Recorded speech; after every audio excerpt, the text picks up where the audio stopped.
ಕೊಂಡಾಡ್ತಾ ಇದ್ದಾರೆ ಜನ ಅವ್ರನ್ನ. ಅಪ್ಪ ಮಾತಾಡ್ತಾ ಇದ್ದೀನಲ್ಲಪ್ಪ, ನನ್ನ ಮನೆ ಕೆಲಸ ಮಾತಾಡ್ತಾ ಇದ್ದೀನಪ್ಪ, ನನ್ನ ಮನೆ ಕೆಲಸ ಮಾತಾಡ್ತಾ ಇದ್ದೀನಿ.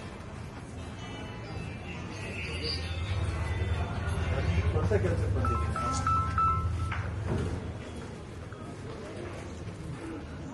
ಅವ್ರು ಯಾರು ಅಂತ ಅವ್ರದ್ದು ಒಂದು ದರ್ಶನ ಮಾಡಬೇಕು ಅಂತ ಬಂದಿದೆ.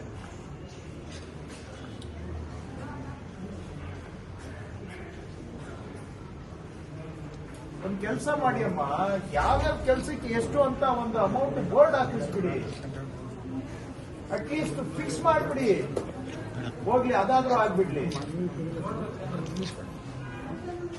ಚೌಕಾಸಿ ಮಾಡೋದಾದ್ರೂ ತಪ್ಪುತ್ತೆ, ಎಲ್ಲೋ ಕುತ್ಕೊಂಡು ಅಧಿಕೃತ ಮಾಡ್ಬಿಡೋಣ ಎಲ್ಲಾನು. ಅದರಲ್ಲಿ ಮೇಲೆ ಯಾರ್ಯಾರಿಗೆ ಎಷ್ಟು ಭಾಗ, ಮಂತ್ರಿಗೆ ಎಷ್ಟು ಭಾಗ, ಅದು ಕೂಡ ಬೋರ್ಡ್ ಹಾಕ್ಬಿಡಿ.